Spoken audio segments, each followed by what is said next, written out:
What I will be covering in this presentation is going to be the four S's. These are sort of my own little things. So they're going to be spectrum, stacking, stimming, and shutdown. On to our first S, which is going to be spectrum. Anyone who has experience with autism probably would have been taught that the spectrum is like a ruler, just with one person on one side, one person on the other, which to an extent is completely true because different people will be on different parts of the spectrum. What I want to highlight, if you could just play the animation now, is that autistic people have their own spectrum inside of them. So on a different day, in a different situation, an autistic person could be on a different point of their own personal spectrum inside of them. At least this is from my experience.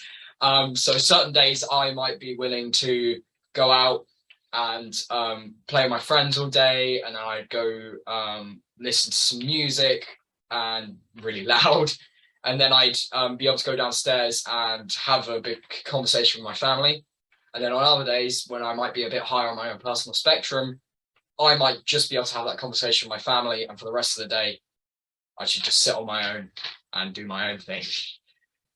Certain things can elevate an autistic person's spectrum inside of them, and that is what we're going to move on to our next test, which is going to be stacking. So as you can see here on the screen, stacking is when multiple factors pile up that can cause an autistic person to pretty much struggle some more. And can make an ordinary situation more unbearable. So as we have here on the screen, this is our little visual representation of this. What we have here is a picture of a jar. If you look at the jar, we've got the liquid in it. It's half full, and then there's half of it's still full of air. So there's nothing in it right now, so the water level is just at half at an equilibrium. So if we move on to the next one, say for instance, I was stacking.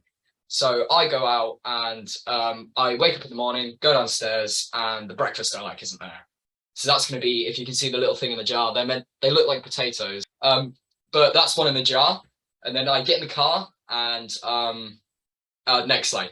I get in the car and I say we have to go get petrol, and I can smell the petrol. That's another thing in the jar.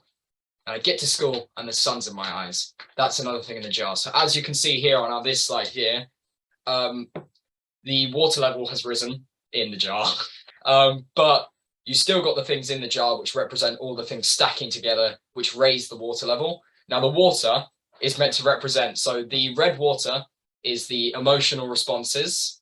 So the things that the way I respond, and then the air above it is the emotional resilience, the thing that's holding that back.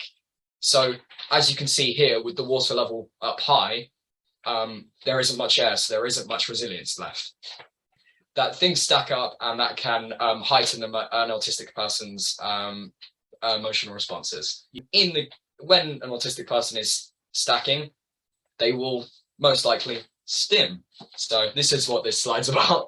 Stimming is, for autistic people, a way of self-regulation. So if I've been having a bit of a difficult day, if I've been stacking quite a lot, I might start to self-regulate. Now, this can be done in many, many ways. I quite like just clicking a pen. I find it's quite subtle, but I still like it. But as you can see here on the screen, I've got some examples of things that some people do use to stim. So we have a fidget spinner and a fidget cube. I never personally like these, but I know some people who do. But pretty much stimming is self-regulation as a way to calm yourself down. So say for instance you're at a consultation and you're sat there with with a young person who has autism and their parents, and you notice that that person may be stimming. So that might just be they have something in their hand that they're playing with, or maybe a bit of a hand flap or a pen click. It just varies person to person because everyone has their own stims. It's very important. It's big and in red.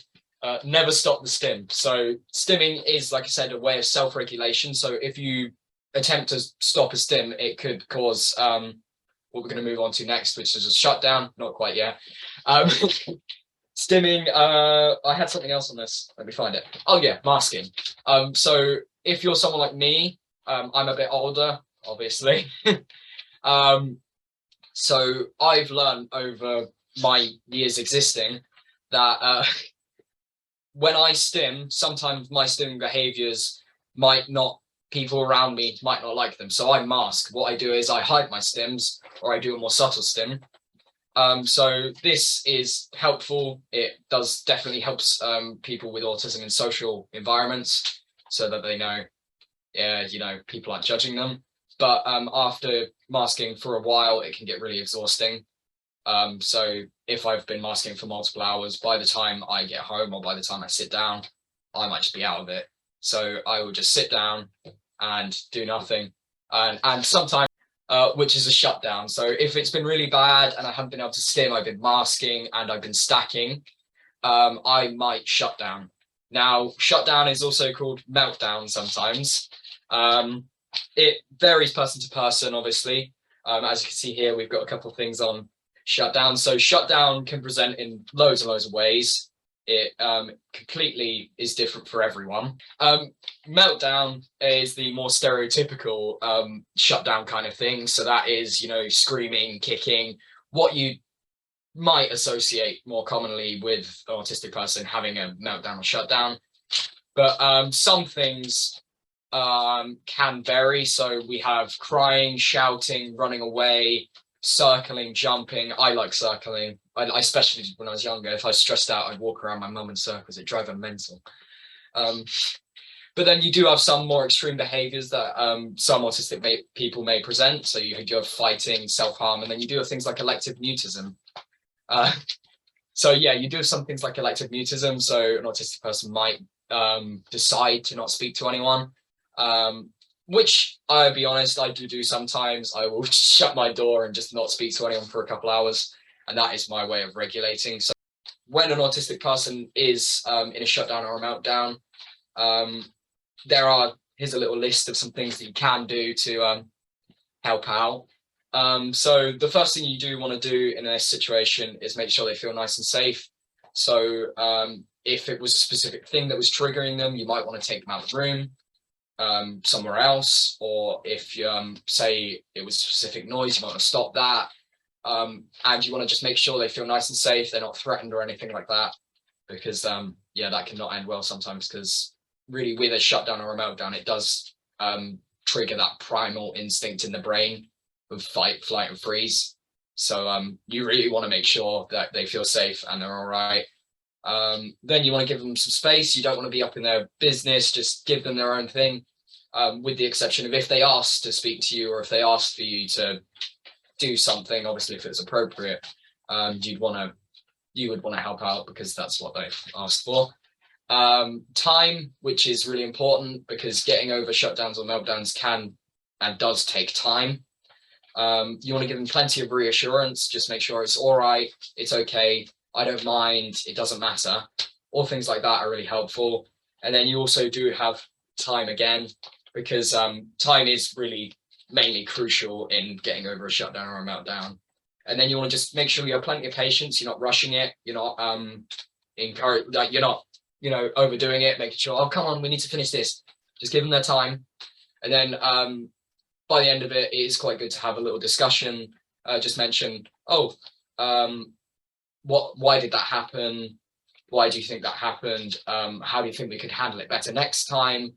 And then the most important thing through the whole process is making sure there's no judgment, and that you trust them, they trust you.